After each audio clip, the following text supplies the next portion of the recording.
কথা তোর হাত ধরে কথা দিচ্ছি আর কখনো তোর হাত ছেড়ে কোথাও যাব না। বিস্তারিত জানতে দেখতে থাকুন।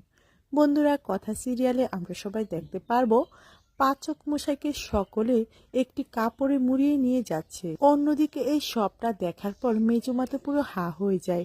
মেজুমা বলে, ঘটনাটা কি আমাকে দেখতে হবে। তো পাচক মশাইকে বেঁধে নিয়ে আসা হয় লাল গাড়ির সামনে আর বলে, ওকে এখানে তোলো।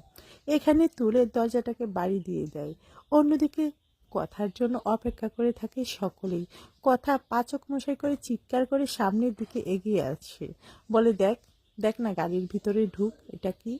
বলে, এটা কি কি এখানে? যখনই দেখতে পায় পাচক মশাইকে ঠিক তখনই চিৎকার করে ওঠে কথা। কথা বলে, পাচক মশাই। পাচক মশাই বলে, তুই তুই এমন করেছিস আমাকে? বলে, না, আমি কেন এমন করব? আমাকেও তো তারা এখানে নিয়ে এসেছে জোর করে। কাকাই বলছে, এবার চল রিসোর্টে।